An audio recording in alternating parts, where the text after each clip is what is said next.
the Hollywood Walk of Fame. America remembering a legendary comedian now gone. It was just last week the 81-year-old had a packed schedule, doling out some of that classic celebrity ribbing on her E! show, Fashion Police. It looks like it's gonna split at any minute, like Beyonce and Jay-Z. I'm scared. Then performing for a nighttime crowd at a New York theater.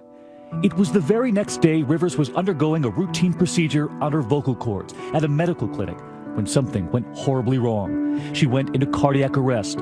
Authorities rushing her to New York's Mount Sinai Hospital. How is your mother? Her daughter Melissa, her only child, racing from Los Angeles to be by her mother's side. We're all praying for your mother, Melissa. Prayers coming in for Joan Rivers from all over the world. But after a week in the hospital in a medically induced coma, Rivers was taken off life support. Inside Edition's Deborah Norville, a close friend of nearly 25 years, was right there at the hospital. At a certain point, it was clear that the Joan that we loved was not a Joan that we would get to be with again. And I was given the privilege of getting to say goodbye. Like so many who were closest to Joan Rivers, Norville has unanswered questions about what happened during what was supposed to be a routine visit to the doctor. This wasn't even fixing anything. This was to just look in there and see why her voice had gotten raspy. Shouldn't have happened. Shouldn't have happened. The New York State Health Department has now opened an investigation into the clinic where Rivers was having that procedure.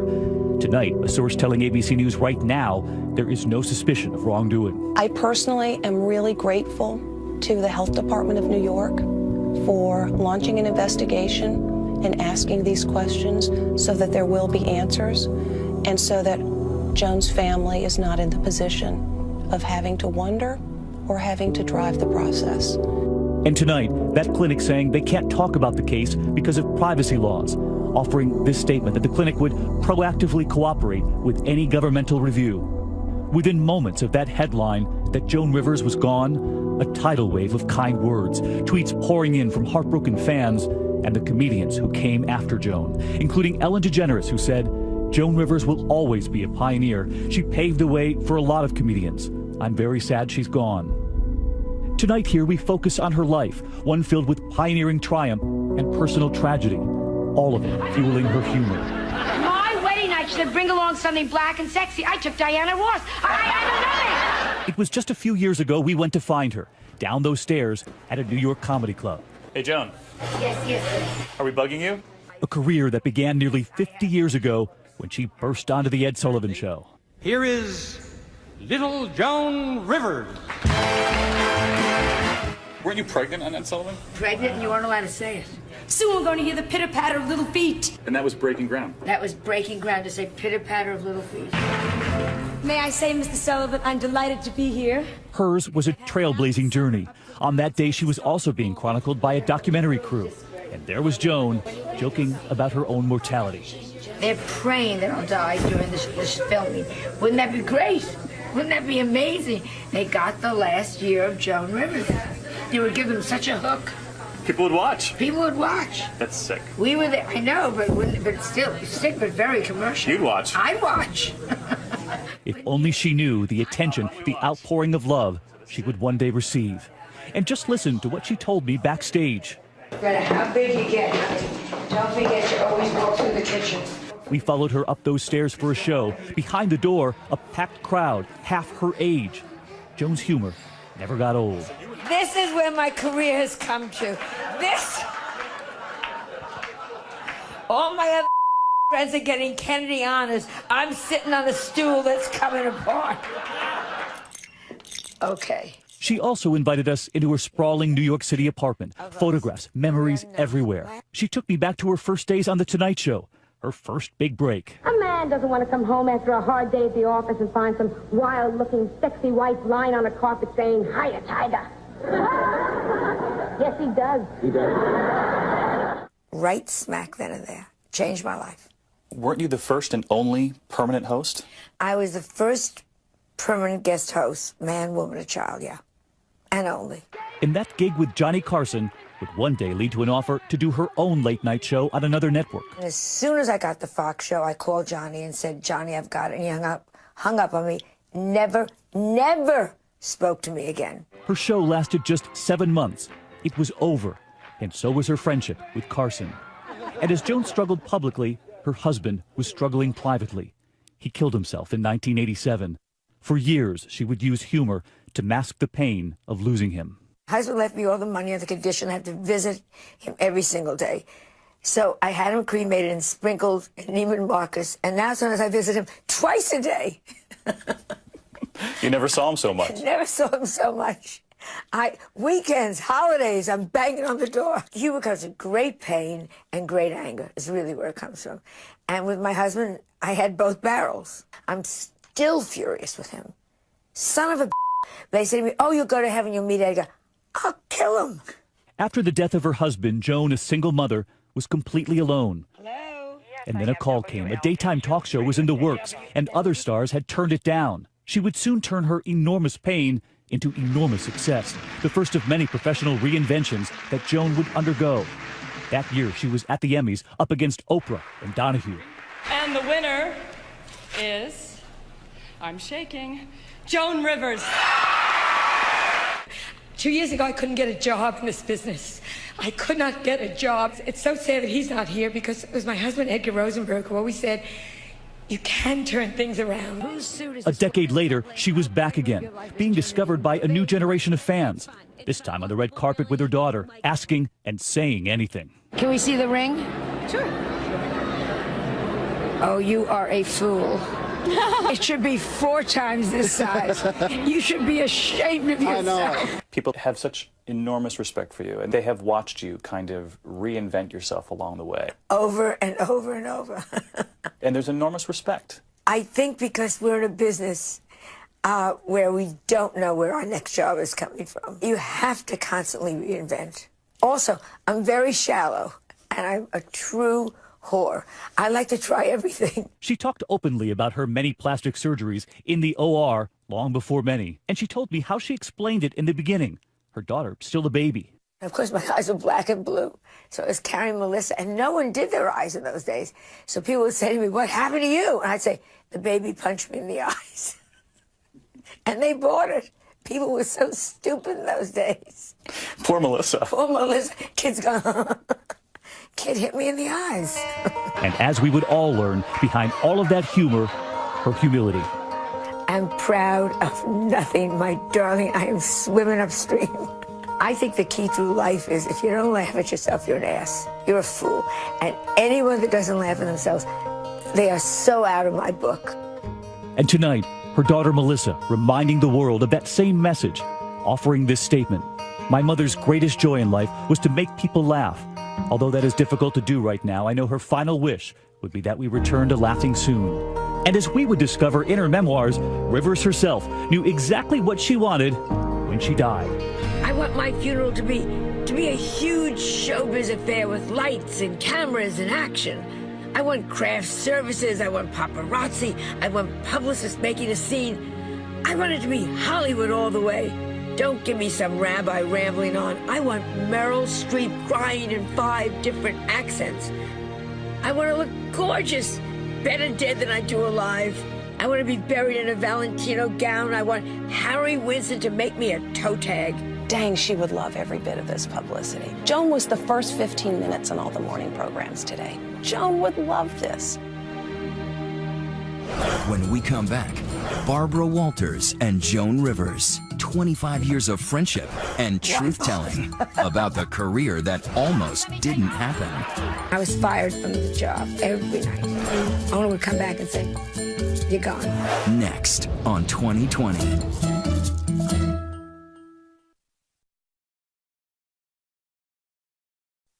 Enjoy your bodies now. Out of brassiere, this is how I go to the bathroom. I mean, it is just... I use my left boob now as a stopper in the tub. I mean, yes. Still making us laugh, the humor of Joan Rivers. And as you know, I learned myself here, interviewing Joan Rivers was always unpredictable. She was a dear friend to ABC News, sitting down with honesty, humility, and such candor through the years. But as Barbara Walters often learned over 25 years of friendship, you still did not know what was coming. It seems to me that everybody out here has a name for their house. You have a name for your house? Mortgage Manor. When I interviewed her back in 1982, Joan Rivers was flying high. She was one of the hottest nightclub acts in America, on the road almost 10 months a year, earning up to $100,000 a week. She was the brash blonde who lived larger and louder than life. Can we talk here? You want to know what bravery is? Bravery is to make a gynecologist appointment and to show up. That is what bravery is all about. Nothing embarrasses you? On stage, nothing. Yeah. In private life, everything. You're very different off stage than on. What's the difference? On stage, I say all the things I think about in the shower. You know, it's like you go to a party and the next day you say, I should have said that to that one. I should. And then the nice thing is you go on stage and you say it. Because I'm very shy and I'm very pulled back. I hate to meet new people. And I'm very intimidated by the greats. Did you become a comedian because it's your way, perhaps, of saying, you're not going to make fun of me, you're not going to tear me down, I'm going to do it before you? Absolutely. Absolutely. If you tell them first, then they can't get you. They can't get to hurt you. Born Joan Molinsky, she grew up in Larchmont, New York. The ugliest child ever born in Larchmont, New York, okay? Doctor looked at me and slapped my mother. You want to hear stories? Then he pushed me back in and screamed, she's not done yet. How did a nice Jewish girl, daughter of a doctor, become a comedian? We all want to be actresses. How did your parents feel when you said, I want to be in show business? Terrible scene. If I had come to them and said, I want to be a doctor, they said, go, do it.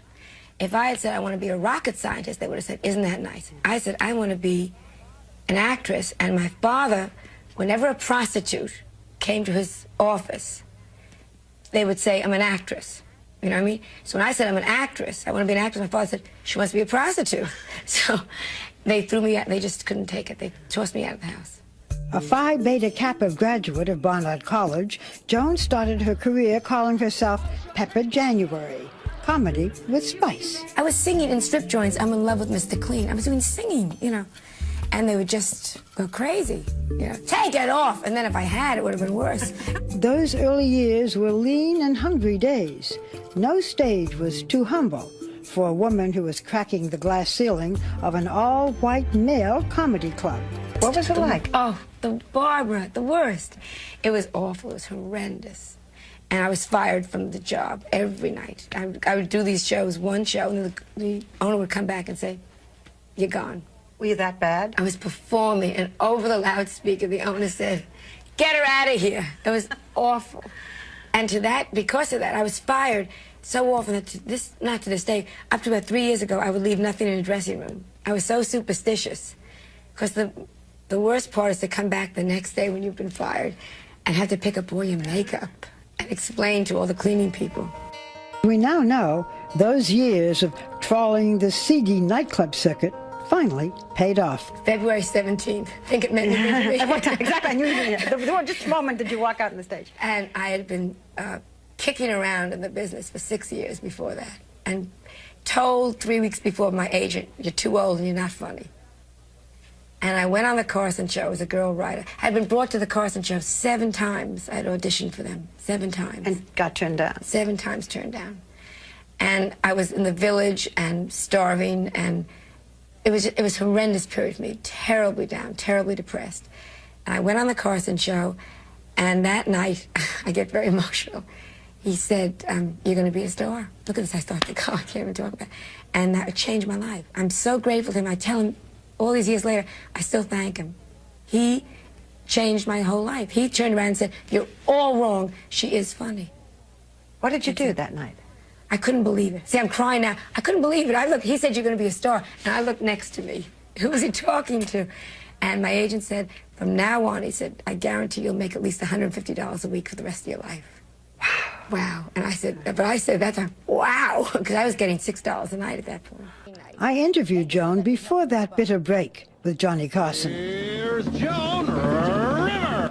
Those were the golden years when she had become his most popular stand-in. You do the Johnny Carson show probably more than any other guest host, do you not? I do it a lot. Yeah. You do it, okay. Yet, when there are times when you hear that Johnny may or may not leave the show, and names come up as possible replacements, I don't hear your name. Never. Why? I'm a woman. I'm acerbic, I'm New York, and I'm Jewish. It's okay to guest host, but you couldn't do it all the time? No, no way. No Would way. you want to? In a second, but it'll never happen. I can see why being a woman would do it. Yeah. You know, why New York and Jewish? Again, because there's a certain roughness, there's a certain edge to a New Yorker.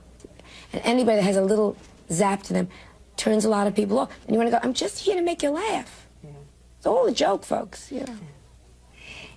You have worked very hard. You've described yourself sometimes as a turtle. Yeah. My career is very slow. People don't think so. Oh, Barbara, it's little tiny steps. My career is not that you go on a show and you take off.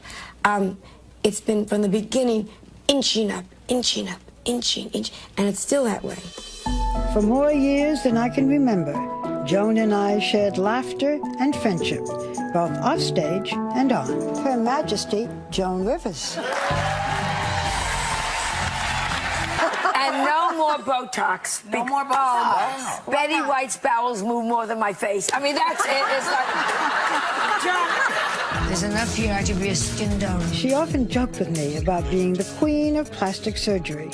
Just look at how radically her face changed through the years. What we all love about you is that you do make fun of yourself. What are some of the things you say about Joan Rivers? With facelifts, yeah. Every time I cross my legs, my mouth snaps open. I really feel I got my face tightened because now every time that I swallow, I have an orgasm. I mean, I have a million jokes. But, you know, by laughing at it, it makes it okay. Why are you so open? You didn't have to be. Because we're in a society where looks count, Barbara. That's number one. And all the beautiful women lie and say, I've done nothing. And that is so unfair. And I just wanted women to know it's okay, do it. What do you say to people who say, Joan Rivers, you have just done too much? And I say, mind your business. And if it's a man, I always look at the wife, who's usually 11 years old with fake breasts. The woman America knew as a pop culture icon, comedian, talk show host, author, actress, red carpet gadfly, was my brave and fearless friend. Even at 81, she was still the hardest working woman in show business that I know. I work very hard for where I am, but I'm also very, very lucky, and I'm very, very grateful. Every night before I walk on stage, I always say, thank you, God, just in case he's listening.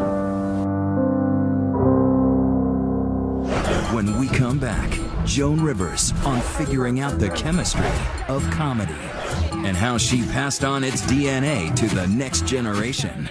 And I can still take you, sweetheart, with both hands tied behind my back. Next on Joan Rivers, Living for the Laughs.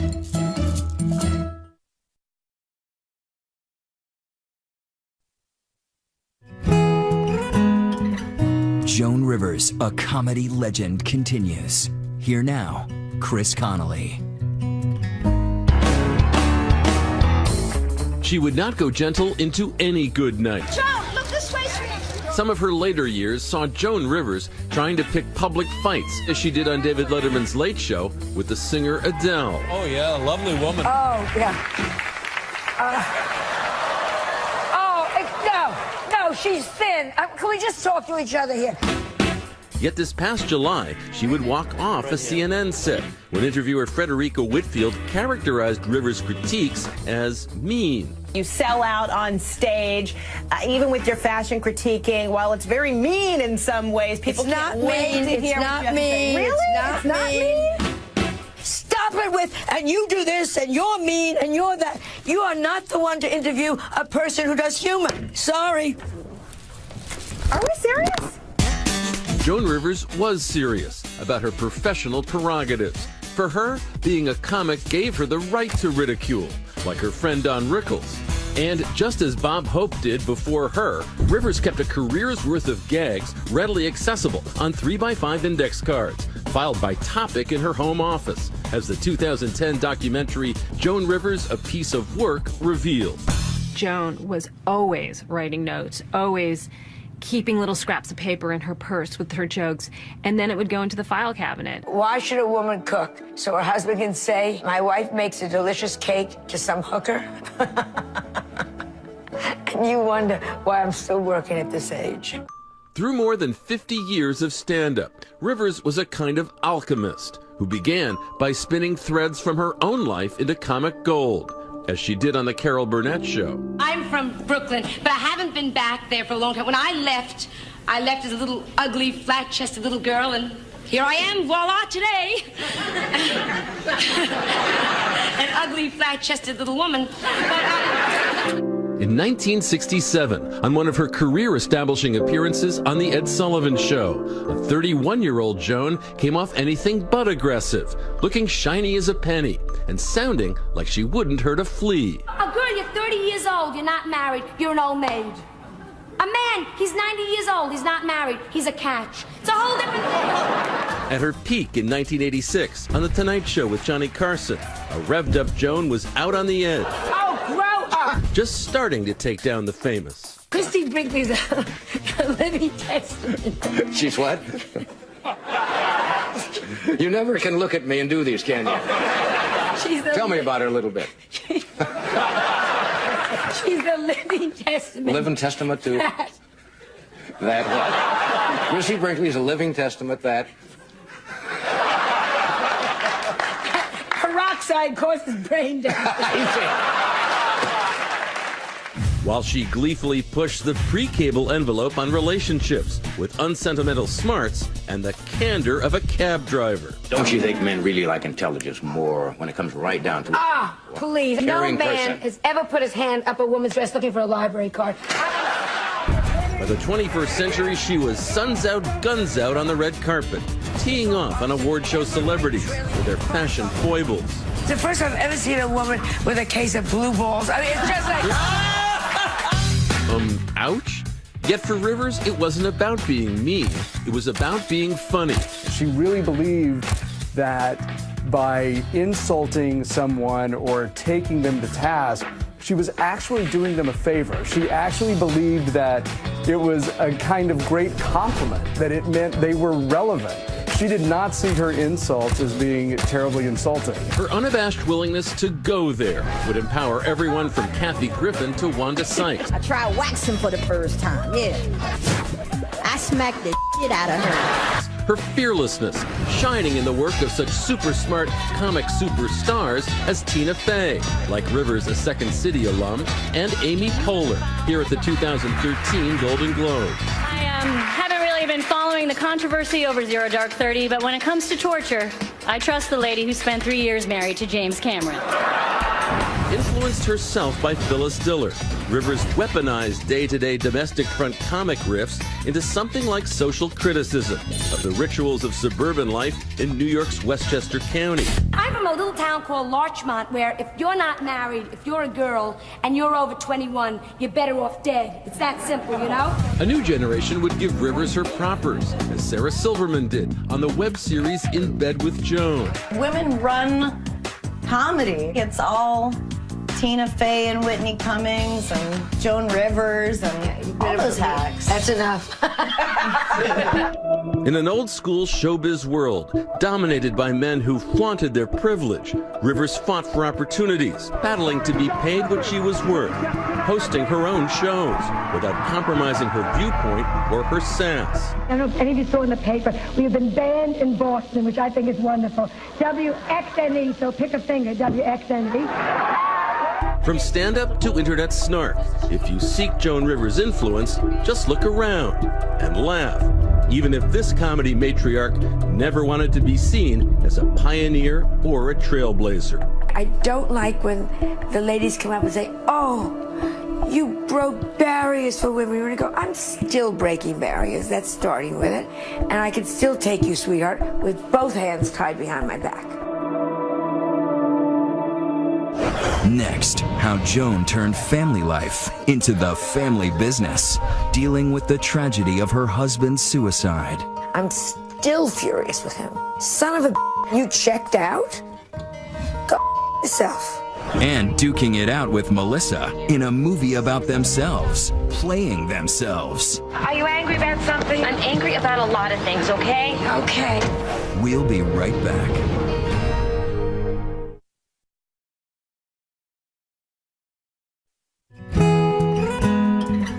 "2020 continues with more of Joan Rivers, living for the laughs. Here's John Quinones. Joan Rivers' personal life was so intertwined with her career that to separate the two was to do the impossible.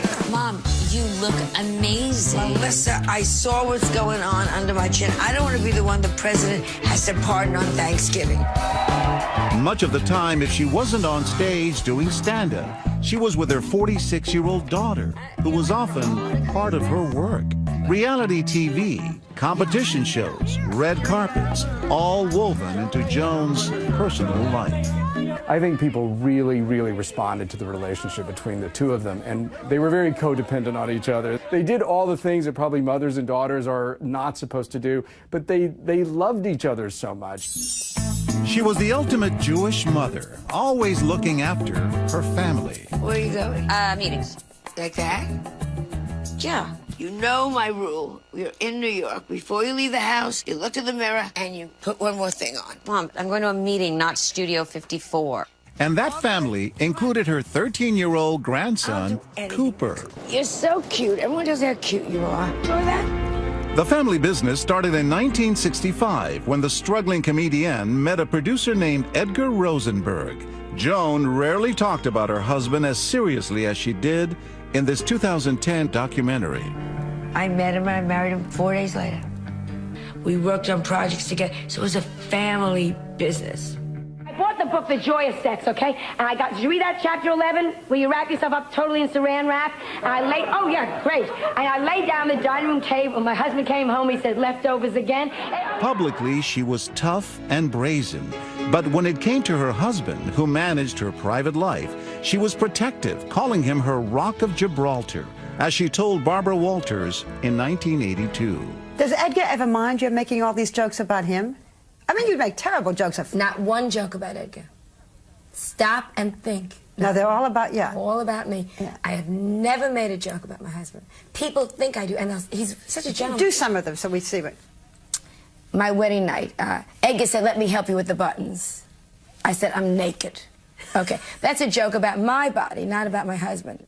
3 years later, she and Edgar gave birth to their daughter, Melissa, and they moved their family to Los Angeles. When I got married, thank goodness, I always knock on wood, my mother thrilled. She wore a cheerleading outfit. I mean, just standing there going, hooray for June.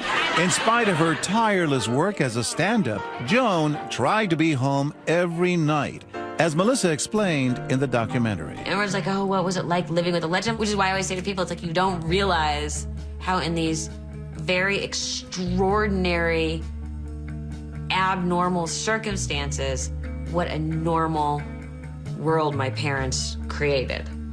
As Melissa grew from young girl to teenager, Joan's career was taking off. It's the Late Show starring Joan Rivers. In 1986, Joan launched that late-night talk show on Fox, making her husband the executive producer. But when the show failed, Edgar took it very personally. Soon after, Joan and Melissa got an unimaginable phone call. Edgar had committed suicide. Mother and daughter were shattered. I'm still furious with him. Son of a... They say to me, oh, you'll go to heaven, you'll meet Edgar. I'll kill him.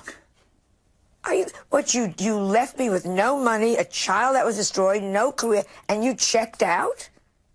Go yourself. Melissa was also bitter, but it was aimed at her mother. It was very hard in the beginning because she blamed me. Joan left Malibu to return home to New York to make a new beginning. It was a terrible year. And finally I said, I'm going back to New York and I'm going to do something. So I called Neil Simon and said, can I try out for Broadway Bound? And then we got Emmys, and it was a great show. Professionally, Joan was starting to pick up the pieces, but personally, she was still trying to rebuild her relationship with her daughter. And they found their own way to deal with the lingering grief in front of the camera. Are you angry about something? I'm angry about a lot of things, okay? In what they called a cathartic experience, they made a movie playing themselves. First off, Mother, I'm very, very angry at you. Since Daddy died, you have not spent 1 minute at home. As they continued to heal, Joan started including Melissa in her work. And what about the shoes? Hello? Melissa, the straight man, Oh my God. to Joan's punchlines. Look at the old coot on the scoot.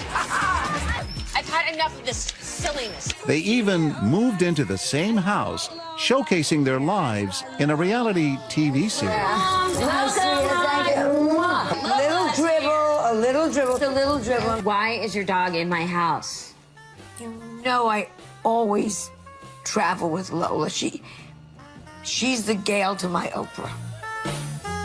Joan Rivers' high wattage talent was so bright over the decades. Her entire family shared the spotlight. I love you, and your life has meant something, and more importantly, you've meant something to me. You've made a difference.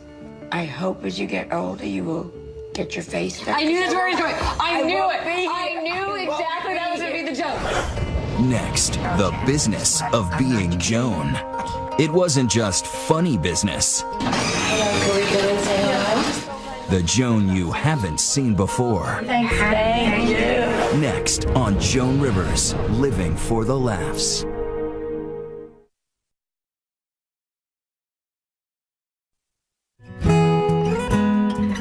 "2020 continues. Once again, John Quinones. Joan Rivers was more than a comedian. She was a brand. A one-woman empire worth an estimated $150 million. Like I'm a racist. Yeah, right. Let me tell you, I don't give a if you're white or black or yellow or green as long as you can do my hair. It is, oh, yes! At the age of 81, Rivers was still a tireless dynamo. Just last week, covering both the MTV VMA Awards and the Emmys. We'll be back in a jiffy with more looks that are iffy. In one of Rivers' most insightful moments, shown here in the documentary Joan Rivers, A Piece of Work, we see that drive and determination to stay relevant. I'll show you fear. That's fear. If my book ever looked like this, it would mean that nobody wants me, and that everything I ever tried to do in life didn't work. Nobody cared, and I've been totally forgotten. She had many stories of, not getting the check when she was a woman performing by herself at a nightclub and coming back the next day and the check wouldn't be there. So I think over time she had to build a smart business, tough skin around her. These were the good years. These were the good years. She was successful as a businesswoman, A, because she was really smart, and B, because she looked for opportunity. She wanted to provide for her family. She wanted to live well. Live well and live large. At home, Joan enjoyed the trappings of success with an opulence usually reserved for Caesar's palace. Have you ever been to a private dinner in someone's home where they have finger bowls?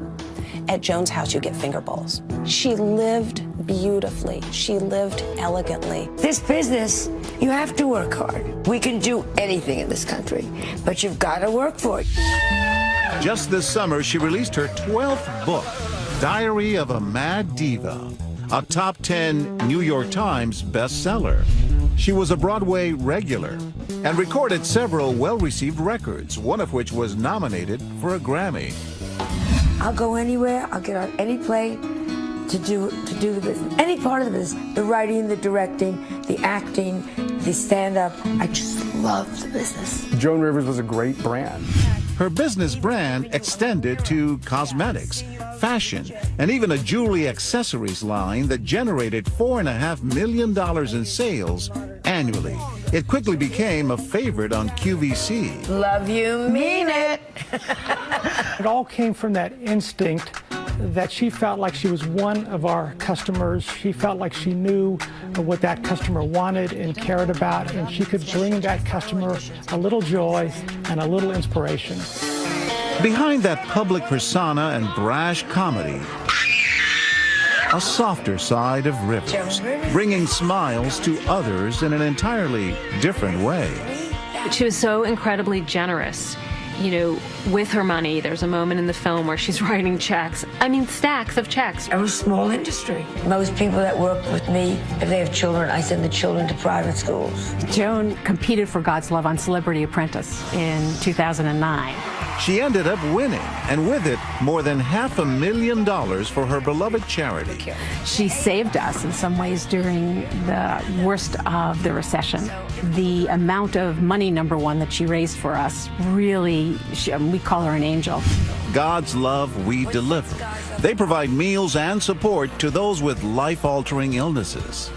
I think this teaches you what Thanksgiving is really about. I know it sounds corny, but we do this, it's our 4th year, and by giving to other people, you sit down at your table and you realize how lucky you are. What's really most meaningful is that it's from the heart. She means it. It's, you know, she's not just doing good because that's something to check off on her list. She really means it. A powerful off-stage legacy for this on-stage legend.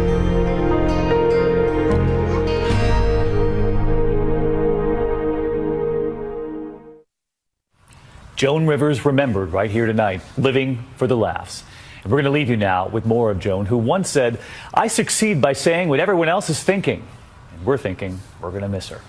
I'm David Muir from all of us here at ABC News. Thank you for watching. Have a good evening. Good night. Can we talk? It was cutting edge then. When I got pregnant, the rabbit died out of shock. Let me tell you. Oh! It's sweet now. Mr. Rivers, you've had a baby. Oh, good, good, good. Is it healthy? Yes. Good, good.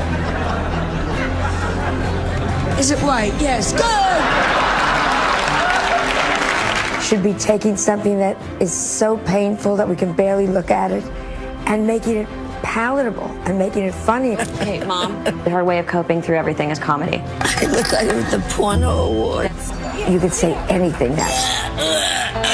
Much more honest and much more right down to the bone.